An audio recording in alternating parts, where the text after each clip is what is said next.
Well, ladies and gentlemen, love is dead. I hate to say it, but I bring you bad news. We didn't talk about this beforehand, but I'm pretty sure I know where you're going with this. The woman in Ireland who married the ghost of a 300-year-old pirate says that they have divorced. You know, if there's no chance for them, what chance is there for any of us? For any of us. For any of us, yes. According to the Irish Post, Amanda Teague, 46, from Drogheda, County Louth, married the Haitian pirate named Jack earlier this year. Took place in a boat in international waters off of the Irish coast. And the marriage lasted less than a year. They split, citing irreconcilable differences. Oh my god. I didn't read... A bunch of people, tagged me in that shit, and I couldn't bring myself to read it. I also didn't realize that the woman was only 46 years old. It's so funny. I feel like she might have packed it in a little early. Hold on, and I have to quote the Irish Post here. Oh, no. When they say, the split is another blow for Jack after he was purportedly executed for thieving on the high seas in the 1700s. Did he have a last name? No. Apparently he was just known as Jack. So, you know goddamn well it was Jack Sparrow. You know it's Jack Sparrow. Well, and that's the news, ladies and gentlemen. So let's get back to the history. I'm over it. Let's just call this. Well, I'm done. Welcome back to Thieves, Rogues, and Renegades. My name is Rob North. And I am your co-host, Chris Miller. Chris, what are we talking about today? Today, we're changing gears a little bit. This is our shameless pandering episode. No, we've covered mostly men in the past. Mm-hmm. But today we're going to change it up, and we're going to talk about some real bad ladies. Yep. We're talking about some of the Irish gang leaders from the 5 Points in the early 1800s. We're talking about the female leaders of the gangs of New York, and this is going to be a fun one today. Because It is because outside of the book, The Gangs of New York, we kind of had to go into weird parts of the internet and sift through shit, which is always fun. And it's always a good time. It turns up a lot of weird stuff too. And the nice thing is, a lot of these people did the legwork. Mm-hmm. So yeah, if you've ever seen the movie Gangs of New York by Martin Scorsese, or sort of actually watched the BBC America series Copper, which I actually did, and it was actually pretty good. I liked Copper. I was pleasantly surprised with Copper. Pretty good depictions of New York at that time. So what we're going to be talking about today isn't exactly rock solid history. It's mostly kind of, I would call it semi-folkloric. Yeah, I think that's fair. We do have some facts. Mm-hmm. But a lot of it is stories. A lot of it is hearsay and conjecture, and we'll get into what is real and what is not. I think probably the best way to do this is to cover all these ladies individually, and then we'll kind of tie them in together. Yeah, and then we'll kind of touch on what's real, what's not real, what's confirmed and not. Because if we keep jumping back and forth, this episode will be an hour and a half long. Mm-hmm. So our primary source, besides all the weird corners of the internet we ended up on, is the book Gangs of New York, An Informal History of the New York Underworld by Herbert Asbury, which is the basis for the 2002 Martin Scorsese film. Now, this book was actually written in the 1920s, so it was written actually in a period where you're going to have kind of a secondary connection to a lot of these characters. A lot of these people are still alive. Yeah, in 1927 when this book was published, a lot of these people, or at least people who knew these women, might have been kicking around. So let's talk about New York in the 1800s a little bit. It was a super cool place. It was nice. It was clean. It was safe. It was a good place to raise the family. Yeah, it was like Williamsburg, Brooklyn today. Actually, what comes to mind is the words utter shit pile. Oh my god, it was so bad. It was so bad. I didn't know how bad it was until I was reading Gangs of New York. Yeah, it was not a nice place to be. So the city is overcrowded. You have little to no sanitation. It's dirty. It smells. There's dead horses everywhere. This isn't like the Dark Ages. Yeah. This is right before the Civil War. And right after in a lot of cases. Yeah. This was up to the 1880s, 1890s. Right. There are electric lights at this point, and there's just dead horses piled up. Well, quite a lot of the streets aren't even paved. Mm-hmm. The city's full of disease. It's a very, very stratified society as well. You have a very small rung of the wealthy elite at the top, and you have this huge mass of the working class down below. It's crazy how times have changed. Yeah. But there are no labor laws at this time. There's child labor. People are working long hours in terrible conditions. Wages are low. Housing is terrible. You have, an entire family living in one room. You have 25, 30 people living in a single house. And this is also in the middle of a massive immigration boom. You have these waves of immigrants coming to the United States from dozens of nations, primarily Ireland, Great Britain, Italy, and Germany, and it's causing rising tensions with the, and I say this in quotes, native populace. Mm-hmm. Which was kind of a name they gave themselves. Mm-hmm. Let's leave it. Yeah, they called themselves the natives. Of course, that means we're the people who immigrated here 20 years ago. Yeah. Instead of they're rolling into through Ellis Island today. We got here first, jerks. Yeah. And, you also have a significant portion of the population that is African American, so we're playing on a lot of racial tensions. And this is also in the generations that bookended the American Civil War. But one of the biggest dangers in New York at this time was the gangs. So in the 1800s, a number of gangs in New York fought for control of areas such as the Bowery, 5 Points, and Hell's Kitchen, most of which are pretty good neighborhoods now. Very rough places to be in the 19th century. Yeah, and how you talked about the polarized sides, it was essentially a caste system. Mm-hmm. But the wealthy would hire armed guards to walk them through the Bowery and through 5 Points. They would go on day trips just to see what it was like. It was like a safari, for Christ's sake. And so, it wasn't uncommon for soldiers and the National Guard to have to be brought in to stop these gang fights and the fierce riots that often broke out with the gangs leading them. Mm-hmm. So the gangs reveled in names such as the Bowery Boys, the Plug Uglies, the Dead Rabbits, the Gophers, the Shirt Tails, the Roach Guards, and a couple of gangs I found. There were the Little Doggies and the Pansies. The Pansies they were the one that I found. I have it in my notes here just because. I was like, could you imagine they're like tryouts or shit? I'm sure they were rough, but I can't help but imagine. Was it like whenever you were enrolling to clubs, like on the first day of college? I don't know, but they're like the Dead Rabbit signs, like really nice, and then the Pansies are just like a lemonade sign. I just imagine the leader of the Pansies looking like Mugatu. And walking around going, "Hello, welcome to the Pansies." Would you say that he's a fancy lad? He is a fancy lad. One Cabin Boy reference in jackpot. And just as they do in more modern times, each gang had their own colors. The Roach Guards would wear blue striped pantaloons. The Plug Uglies wore large plug hats, and the Dead Rabbits wore red stripes on their trousers. They would fight each other. They would fight amongst themselves. And, you're in this period, especially following the Civil War, it was also a high point of crime and corruption in New York. Smuggling is at an all-time high because New York's a booming port, as was river piracy and kidnapping rackets. Right. Robberies, murder, rape, prostitution, vandalism, shakedown rackets, all of these are booming trades. And the New York police couldn't seem to do jack shit to stop them. And they were also grossly outnumbered and they barely existed as equally an organization. As corrupt. Yeah. Oh yeah, and they were all they were all corrupt. Yeah. And what didn't help matters was the corruption within the city government, specifically based around Tammany Hall and the famous boss Tweed, who is going to be the subject of a future episode or more. Mm-hmm. And you have the two major political parties at this time. The Democrats kind of rallying under Tammany Hall, and then the anti-immigrant, anti-Catholic Native Americans, which were kind of the guys of the Republicans at that time, who also called themselves the Know-Nothing Party. And both of these parties would use the gangs to gain control, shut down their rivals, break up elections, and steal public funds. Corruption was rife. Everything had its price. Everyone's hand was out for a bit of the dole. In one case, in New York, a contractor received a large-scale plastering job, which should have cost about $20,000, $2.9 million, and this is in 1872 money, was shelled out. So this environment leaves the door open for these gang and underworld figures to come rolling into power, and some of the best, or I guess some of the worst, the way you look at it. I guess technically it's worst. Yeah, were women.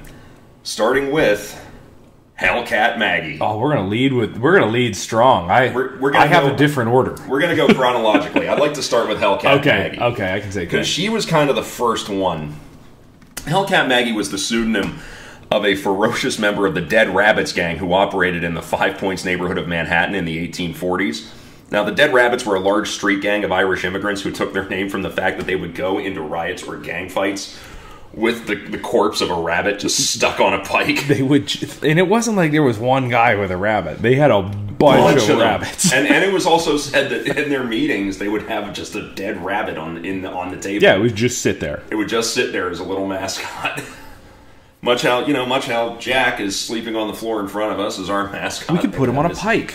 Yeah, no, let's not do that. No. He's heavy. Yeah, it's true. We That'd need be tough a really to carry. big pike. So the Dead Rabbits would fight nativist gangs like the Bowery Boys. They would fight the police, and at times they would even fight the New York State Militia and the U.S. Army. Gang members came up with colorful names for themselves and each other, such as Ludwig the Bloodsucker, Slobbery Jim, Boiled Oysters Malloy, and Eat 'em Up Jack McManus. I want to know how Boiled Oysters Malloy got, because I do have boiled oysters in my show notes, and it's just boiled oysters, question mark? Boiled Oysters Malloy. So here's the thing about Boiled Oysters Malloy. I really hope it's from an eating habit and not a terrible accident. Yeah. Because that just sounds like something boiled oysters unfortunate. Malloy. And so they would name their own watering holes. Places with quaint names like McGurk's Suicide Hall, the Tub of Blood, and Cripple's Home. And most of the gangs would have female admirers, and they even had special branches for the ladies, such as the Battle Rose Ladies Social and Athletic Club, which, by every account I've read, was neither very social nor very athletic. But I like that they gave it just it was just orthodox enough. Yeah. The Social and Athletic Club. It was a female auxiliary. Yeah. And so that brings us to Maggie, Hellcat Maggie. Now, Maggie had apparently led a life of crime from an early age. She had been recruited into one of the biggest street gangs of the time, the YOs, by a thief named Gentleman Jasper, who came across her in an alleyway knocking the lumps out of two older boys. She joined Jasper's thievery ring and was a quick and willing learner, becoming adept at both robbing banks, mugging, and fighting anyone who looked at her the wrong way, and a lot of people who just didn't. Yeah, just at random, she would attack people. And Maggie would prepare for battle by filing her front teeth to points. Doing that to yourself, and not just which the two front teeth. All of them. All of them. Any tooth you could see, she would file into a point. To a sharp point. And she also would wear sharp artificial claws. Yeah, she had made brass. out of brass. If you've ever... They actually have the character of Hellcat Maggie in the movie Gangs of New York. Yeah. Now, she's like an amalgamation of a couple of the women we're going to talk about, but she's in it, and you see her like leaping onto people and biting them. Yeah, tearing throats open. Yeah, which is what she did. Yeah, so the sight of Hellcat Maggie clawing, biting, and screaming, because she would just shriek through a fight. Yeah, Maggie was kind of like a feral person. Yes. Like that's really the only way to put it. Like, it's not quite enough to say like, oh yeah, she was crazy. That's not quite enough. Like, insanity isn't quite enough here. Think an MMA fighter meets Nell. Yeah. The feral child movie with the feral child. If in the Jungle Book, instead of like making friends, Mowgli just like cooked meth. Yeah. if Mowgli did bath salts every day, you get Hellcat Maggie. All those weird European designer drugs that make their way into Florida. And apparently every other gang member around was absolutely fucking terrified of Maggie. And like, these are dudes that would fight the army. Yeah. And these were dudes who didn't really have much of a sense of fear. And they were terrified of this tiny little Irish woman. And this girl, and she was small too. But he said at best she was 5 feet tall. Yeah. But she was the Tasmanian devil. Which probably has much to do with her diet of just like raw ears and scotch. Yeah. and the gang fights at this time, these aren't just fist fights. These are fights to the death. Oh yeah, they're not beating each other up. This is like almost like watching in Braveheart, whenever you see these two armies running at each other with swords and axes. It was like that, but it was in New York. Yeah. And it wasn't that long ago. 5 points. Yeah. And, this is not a nice way to pass a boring afternoon. Mm. Anybody that fell was set upon and normally beaten or hacked to death. Now, Maggie herself was known on occasion to tear the ears off of her victims, pickle them in alcohol, and keep them behind the bar where she frequented. Now, this is also a little trope that you actually see cross over into some of the other women. Yeah, this comes up a couple times. But this wasn't just about fun. Politics was involved, too. Maggie was actually the leader of the Dead Rabbits' shoulder hitters, somebody who would be employed by one political party or another to use the threat of violence or indeed actual violence. Maggie's preferred option, I think it has to be said, yeah, I think it's to persuade voters to vote for a particular candidate. And this was and she was active right at the time when Tammany Hall was kind of coming into being, where the Democrats were having a resurgence in New York. And so she apparently literally ripped the faces of some Republicans to shreds on Election Day. Yeah. Now, Maggie's final fate is unknown, but Herbert Asbury posited that she actually died in the mid to late 1840s at a pretty young age. And even if this isn't true, I doubt that she settled down to a life of domestic bliss. Yeah, I just don't see that happening. Yeah. Who do you want to talk about next, Chris? Let's do Battle Annie next. Let's do Battle Annie because I think the two after that are going to kind of play into each other pretty well. Let's do Battle Annie. I like Battle Annie. Chris actually sent me a text a couple days ago going, I think I'm falling in love with Battle Annie. Yeah. And she was the sweetheart of the Gopher Gang, and now she's the sweetheart of the Thieves, Rogues, and Renegades podcast. Yeah, she really is. And I don't know about you, dude, but I'm reading these stories. Is it wrong that I was getting a little aroused? I like a fighty woman. Me too. I like a fighty woman. Me too. My gal's a hockey player, and she's ferocious. And, and this plays right into my wheelhouse. So, Battle Annie Walsh was one of the leaders of Hell's Kitchen's Gopher Gang.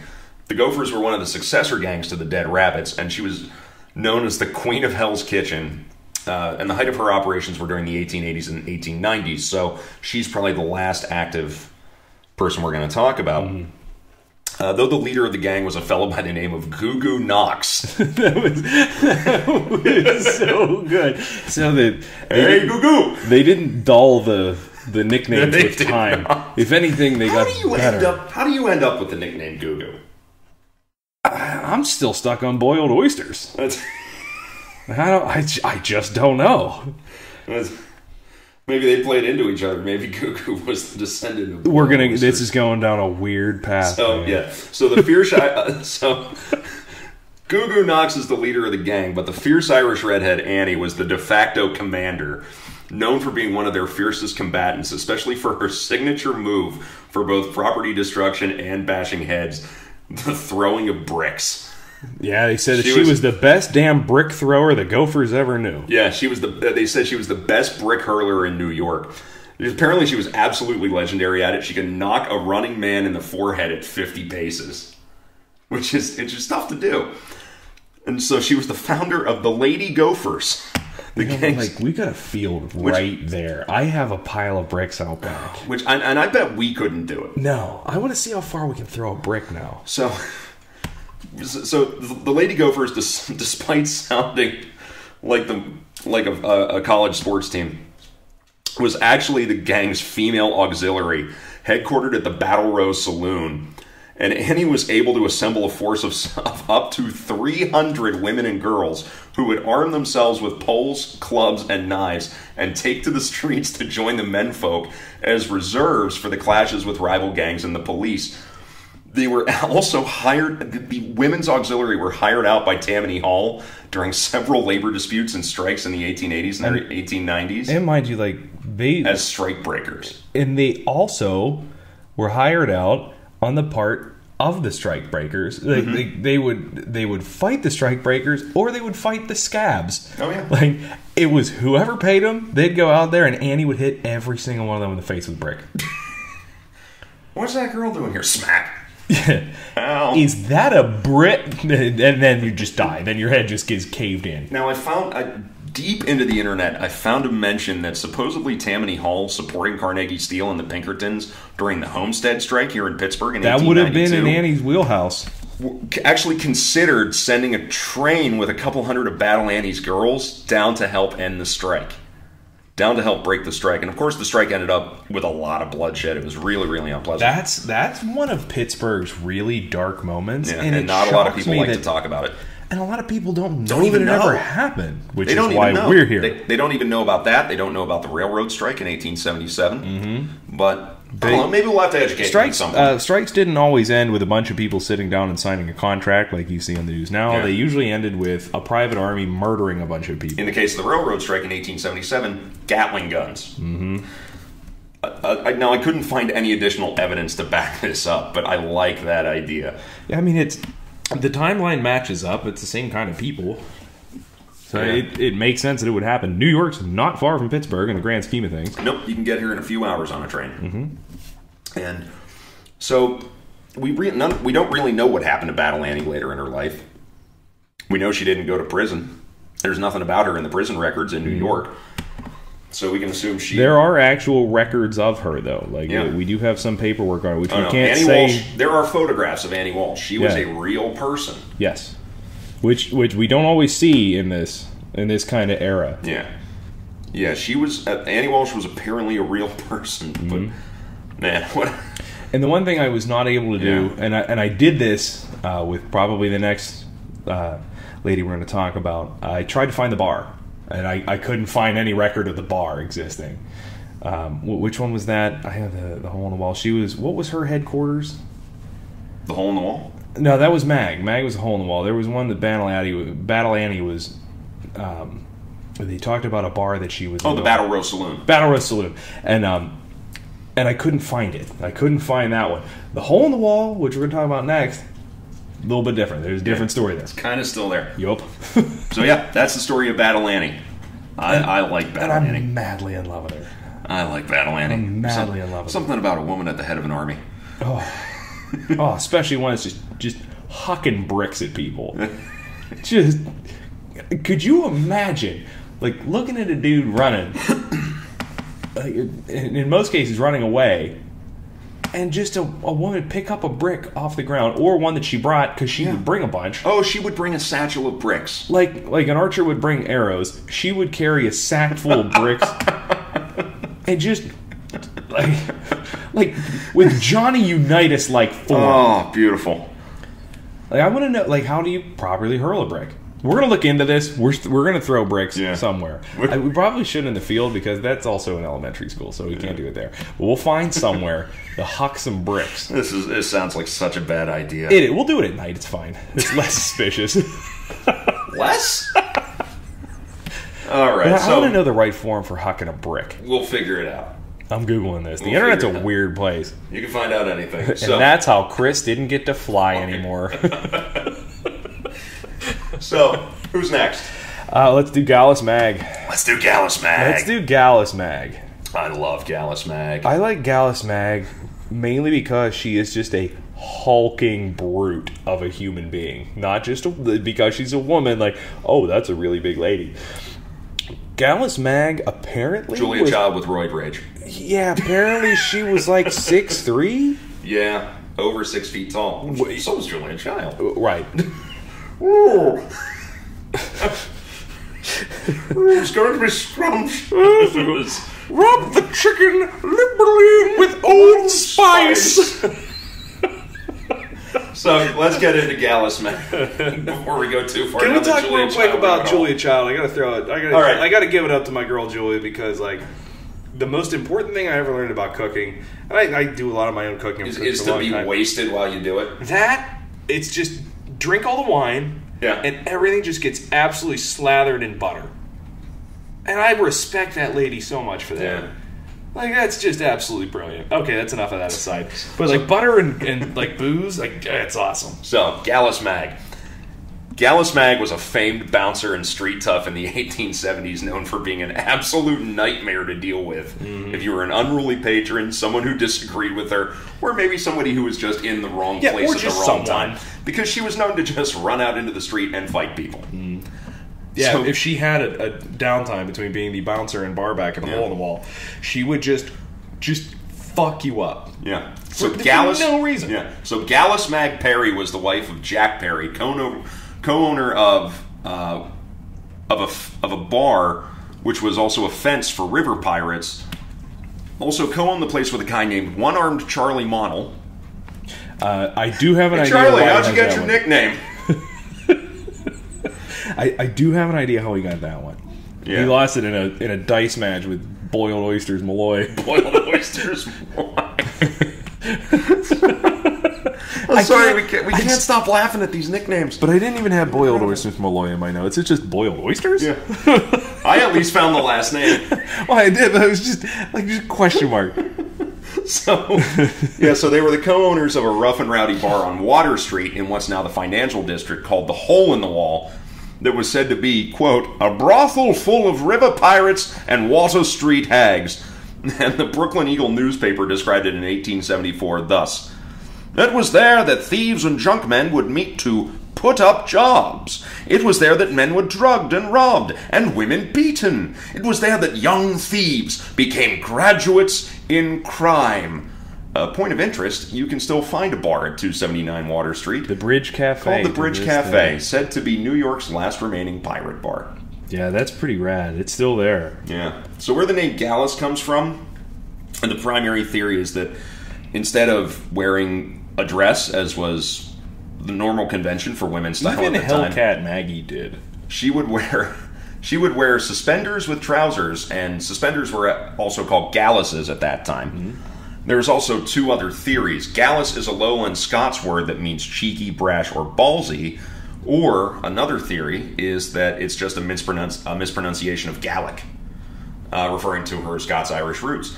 So it said that Mag was well over 6 feet tall, and this is in a time when your average height for a woman was about 5'1", maybe 5'2". The average man was about 5'6", 5'7".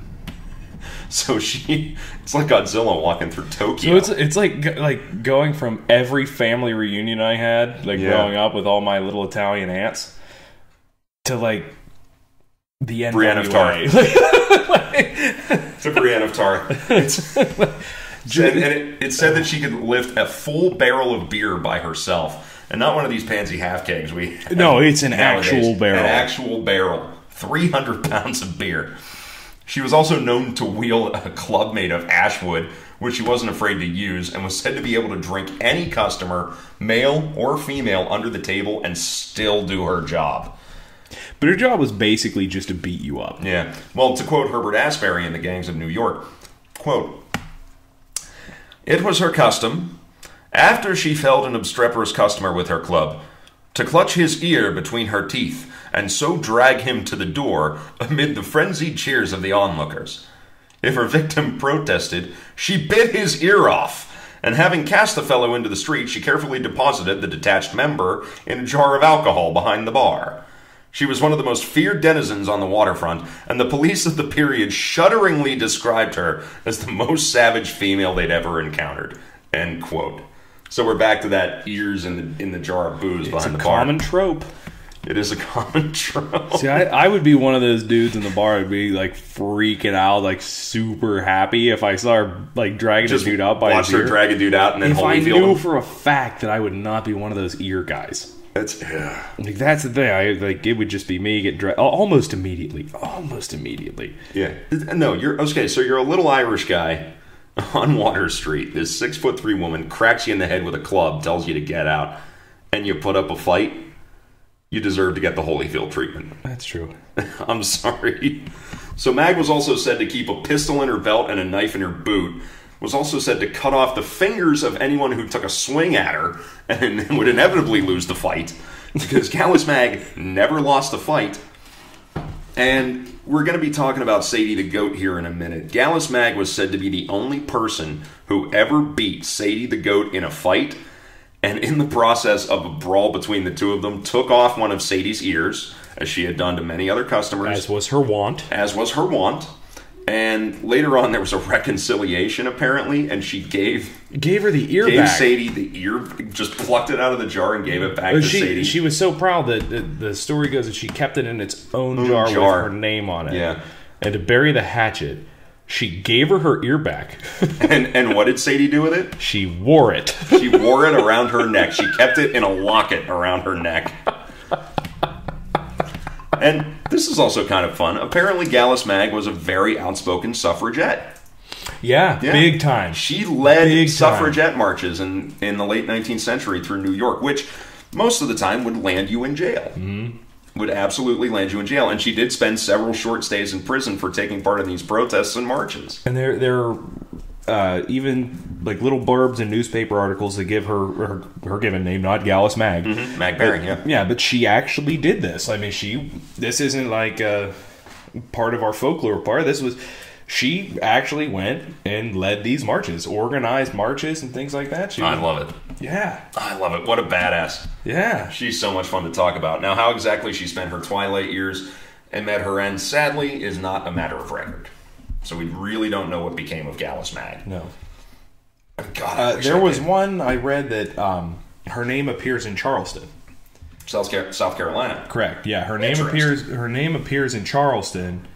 Mag Perry does, but not Gallus Mag. But her name pops up there, working in bars, and it would have been about 10 years before the estimated time of her death. Yeah. So she maybe decided her work being done in New York, women and securing the right to vote. She was a snowbird and went south for the winter. Hey, that sounds like fun. It's just her walking into a Charleston bar for the first time. You hear the piano going, and then skirt.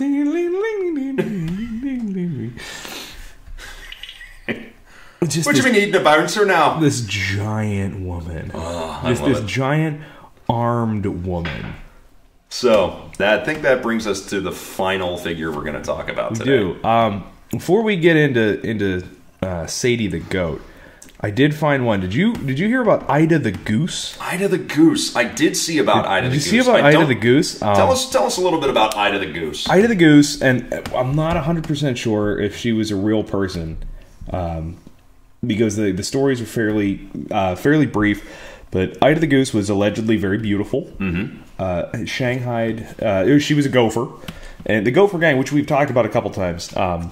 The Gophers were basically the remnants of the Dead Rabbits and Monk's gang. Mm-hmm. And Monk was, if you saw Gangs of New York, the one that ran for mayor, played by Brendan Gleeson. Yes, excellent role.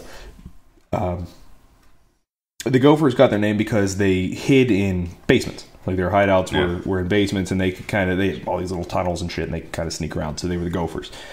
Ida the Goose was a gopher, and she was shanghaied by a bar owner named Chick Tricker, which is I'm told his Christian name. Chick Tricker, bar owner and 1960s country musician Chick Tricker.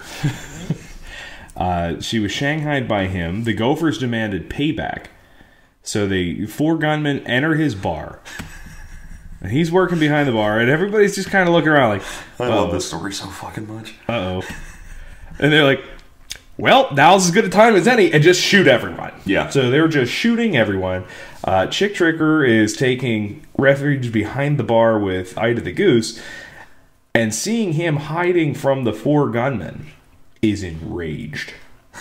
She's so mad that in this cowardly act, he would hide from 4 gunmen. Not like 4 dudes not 4 punching, street toughs, 4 dudes with revolvers blowing rounds around the bar. Punching everyone, 4 armed men. So she yells, "Come out and take it," and throws him over the bar into the middle of the dining room bar, whatever, where he is summarily executed.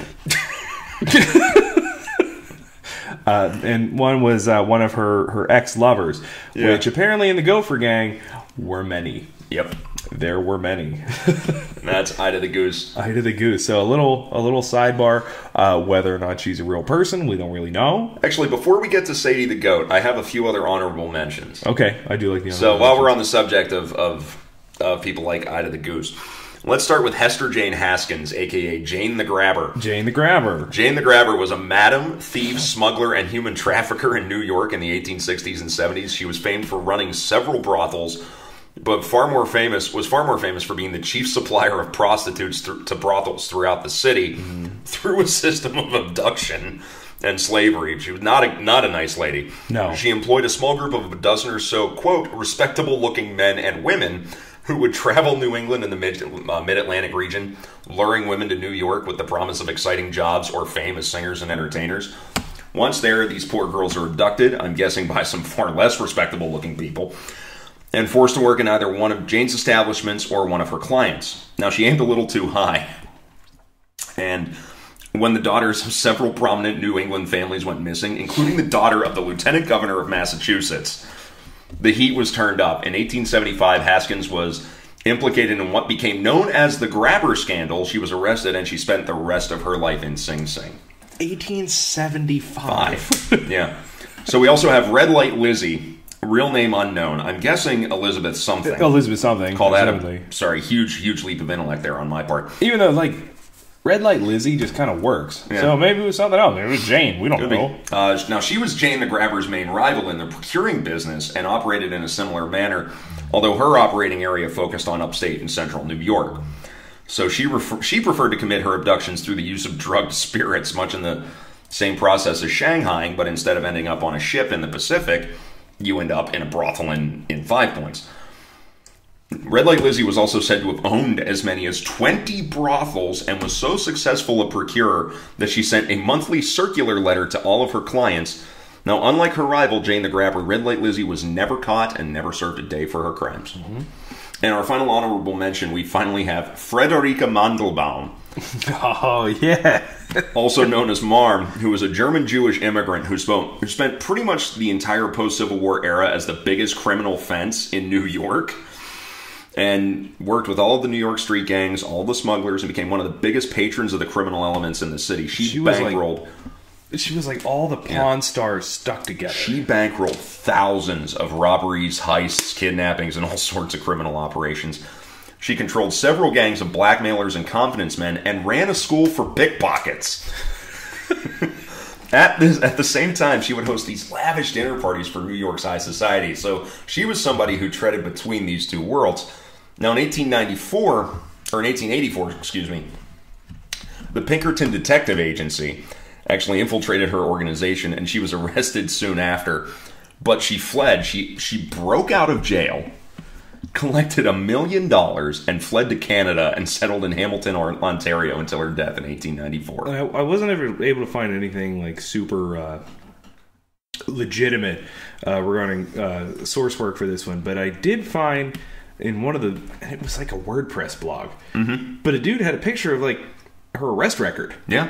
Like that's insane. Like, she actually broke out of prison. Yeah. And then just hoofed it north. Yeah, and there was a big manhunt for her, apparently, but by the time they found out where she was in Canada. Yep.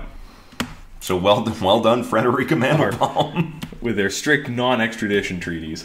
And so, with those honorable mentions out of the way, I think that brings us to our final figure, Sadie the Goat. Sadie the Goat. Sadie the Goat, also known as Sadie Farrell, was a fearsome Irish lass who went down in history as a gang leader, a river pirate, and an all-around criminal whirlwind in New York's bloody Fourth Ward. She kind of went through different phases of crime. Yeah. Tiny in height, but stout and vicious. She was like the David Bowie of crime. Well, it was said that she was constantly reinventing herself and pushing the envelope. Well, a real trendsetter she was. being able to, yes, well, we're going to start with her Ziggy Stardust phase, and then we're going to get into her Thin White Duke phase. I like it. So she was apparently very small in stature. Some say as short as 4'6". But she was stout, she was strong, and she was vicious, and got her nickname the Goat from her favorite move made when committing a mugging. Upon encountering a lone pedestrian on the streets at night, she would charge at them and headbutt them directly in the stomach, knocking them onto their back, knocking the wind out of them, and an accomplice would walk up and hit the dude in the head. And then they would rifle through their pockets and just take everything. There are different stories as to how the accomplice would do this, and there was either with a club or from a short distance with a slingshot. Head with a slingshot. Now, was it like the Bart Simpson slingshot, or was it like the David Goliath slingshot? I don't know. I don't know if it's one of the whirly slings. I think that would be more effective. One would think, because you can also use that as a bit of a club. So. Yeah, and like I don't know. You know, and this is going to sound weird, but I have a friend who's like really into like competition slingshot shit. So like we'll find out whenever that would have been. We're going to get to the bottom of this. We're going to figure out which kind of slingshot Sadie the Goat's accomplice used. Well, you were all out celebrating the holidays. This is what we are doing with our time to help you out. So she apparently had a long-running feud with Gallus Mag, and as we said before, lost an ear in a fight with her. Now, forced from the area in disgrace, she traveled over to the West Side dockyards, where Sadie witnessed the members of the Charlton Street gang attempting to hijack a small sloop moored at the riverside. Now, I want to talk about the Charlton Street gang for a moment, because they became probably the most famous group of New York's river pirates in the period after the Civil War, robbing small cargo vessels in the East River and the Hudson. They had ongoing rivalries with other gangs like the Hook Gang, the Daybreak Boys, and, I love this, the Patsy Conroys. Who I believe Patsy Conroy did some duets with Chick Tricker in the 60s. Chick Tricker and Patsy Conroy. And these groups helped make river piracy one of the most prevalent crimes in New York during the second half of the 19th century. So back to the story. Upon witnessing the crew of the small sloop drive off the gang several times, Sadie offered her services to the Charlton Street gang and jumped aboard the sloop and threw several members of the crew overboard. She was just making dudes walk the plank. Well, we're getting to that. So throwing dudes over a boat's super fun. Like, she didn't get anything out of this. She just liked doing it and continued to do it. This was a hobby. Yeah. So within a few days, they'd engineered the capture of an even larger vessel, cementing Sadie's new position as the leader of the gang. So she meets these guys, and within about a week, she's their leader. So they outfit the vessel, and I quote, with a Jolly Roger flying from the masthead, Sadie and her boys set sail up the Hudson and Harlem rivers into the interior of New York State, and they start raiding and robbing small villages, farmhouses, and riverside mansions, like old school pirate raids. Mm-hmm. This is why I love this girl, because she went full pirate. Oh yeah, she went full pirate, and from time to time they would kidnap men, women, and children for ransom. Her gang was said to have even made several captives walk the plank. Just right into the Hudson River. I like this. Simply because she enjoyed it. Yeah, I think this was fun for her. So their campaign continued for several months. They would stash their loot in several hiding spots, sell it off through various pawn shops and fences. But by the end of the summer, and I think this is 1872. By the end of the summer, and after the murder of several homeowners by the gang, many of the local communities had begun to resist the raids and had set up these vigilante quick reaction forces. And in a series of gun battles, several members of the gang were killed. So they returned down to the 4th Ward. They burned the sloop, and Sadie the Goat again takes up her old activities of mugging, smash and grab robberies, and protection rackets, and soon earned herself the nickname the Queen of the Waterfront. So she goes on to disband the Charlton Street gang, and with the money she had made pirating and raiding, she apparently opened up her own gin mill and spent the rest of her life serving as a fence and a hideaway for other gangs still operating in the area. Sadie the Goat's final fate is unknown.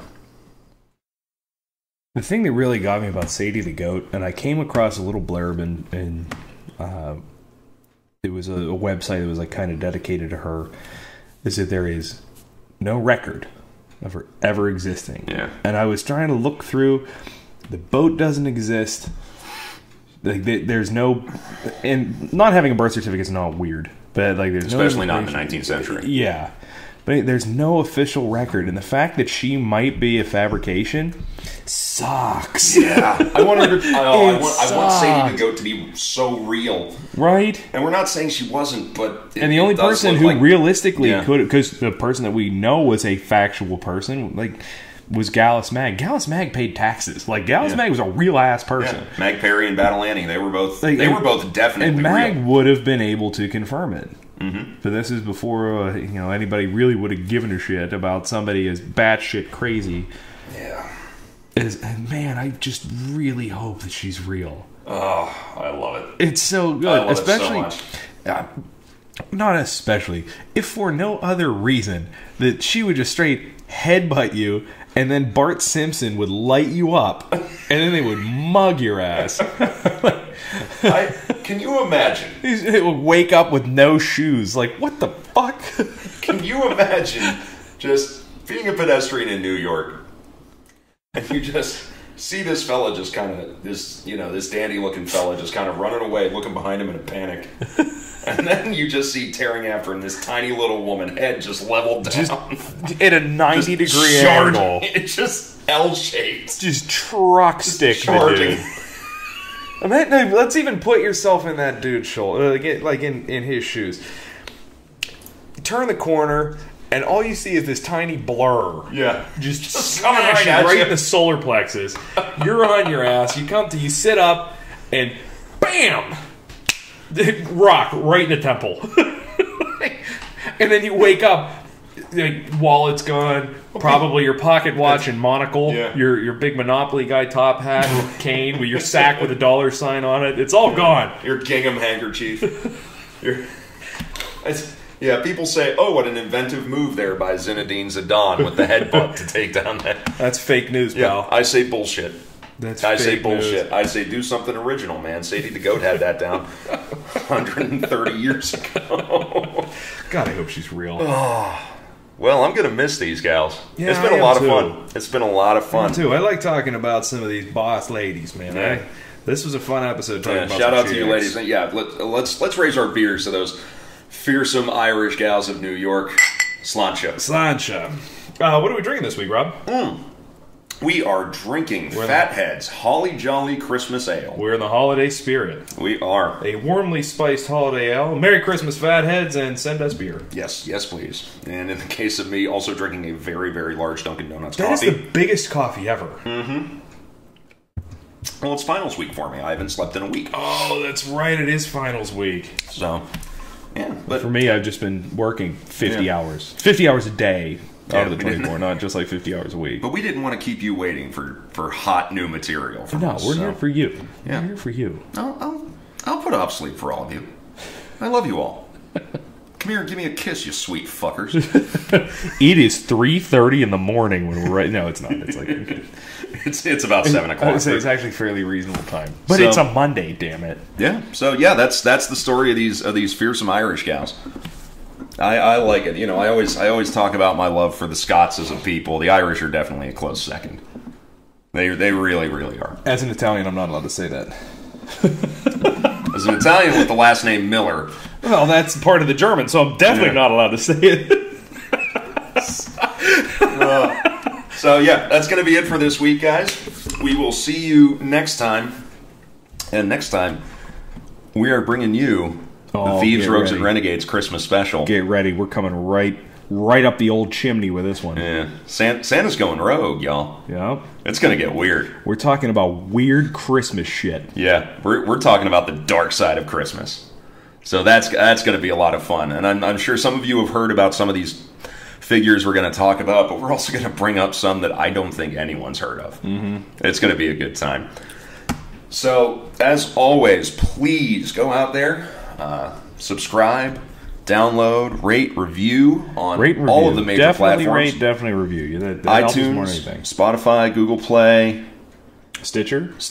I went on to our Stitcher, SoundCloud, and I'll admit I listened to probably between 20 and 30 hours of podcast content a week. Like I listen quite a bit. I really don't use my radio in my car anymore. It's what I listen to in the car. It's what I listen to when I'm studying. It's what I listen to when I'm writing episodes for this podcast. Right. But like I'm an iTunes and Google Play guy. I went onto our Stitcher and we still have 0 plays. Yeah. That includes us. That includes us. We play. It's also I don't know how to use it. People like it. Now I can understand with so many other options out there. So, so you can find us on all of those platforms. You can also search for us on YouTube and find our YouTube page. Chris, where can they find us on social media? Oh, man, you got to follow us on social media. That's going to keep up with the comings and goings of the podcast TRR Lifestyle. You can hit us up on Twitter at podcast Lifestyle TRR. Hey, we'll play a fast loose. We're influencers now, bro. We're trending. You kidding me? Hit us up on Twitter at Podcast TRR. On Facebook and YouTube, you can find us just at Thieves, Rogues, and Renegades. If you want to see us on Instagram, you can get us at TRR Pod. Please, by all means, drop us a line, trrpod@gmail.com. We want to hear from you guys. Yep, we want feedback. We want episode ideas. We want everything. And like Rob said, please rate and review. It helps us out immensely. And if your review is funny enough, we're definitely going to focus. We're going to share that on some social media. Yeah, we're going to get you a little love too. And of course, coming up here in the new year, we're going to have a couple pretty exciting announcements. So yeah, we've got a couple big ones working. We got some cool stuff coming up. That should be a lot of fun. We're going to make you wait though. Be patient out there. Mm-hmm. I know you can do it. Hey, Christmas is right around the corner, so no peeking. No peeking. So you can find me, Rob, on Twitter at Meatneck2, and you can find me on Instagram at Meatneck. And my Instagram's set to private so that you can't see my pictures. But if you want to, it's at Nightlife Commando. So, yeah, we'll see you next time. Thanks, as always, to our friends, the Bloody Seamen. You know what? I'm not thanking the Bloody Seamen this time because we went to Krampusnacht. And they played at Krampusnacht. Well, I'm sorry, they didn't play. Slayer played. Slayer, which clearly aren't the same dudes in different costumes. And I'm not going to thank them because there was a bar crawl, and I was really hungover the next day. Yeah. So I'm not thanking them. I'm not going to thank them for letting us use the song Lop It Off from their album Sail Hatin, and I'm definitely not going to thank them for letting us use the song Red Sky from their album Ahoy Motherfuckers for our outro. Yeah. Yeah, I'm just kidding. So Joel, Mark, I love you guys. No thanks to you guys. But yeah, thanks for the hangovers. Yeah, thanks for the hangovers. Yeah. Love you guys. Can't wait to Thursday do it again. Was rough. Yeah. Hope everybody had a good Krampusnacht. And if you don't know what Krampusnacht is, find out. It's a good time. Terrifying Krampusnacht. It's very fun. It's a good time. It's a lot more fun than having to deal with screaming children in ugly sweaters on Christmas Day. There were screaming children, but they were screaming in sheer fright. Yes. Cool. That's it. I'm Rob. And I'm Chris. And until next time, hope have fun with Christmas shopping. Don't spend too much money. Spend all the money, you cowards. Happy Yule for all you pagans out there, and hold fast.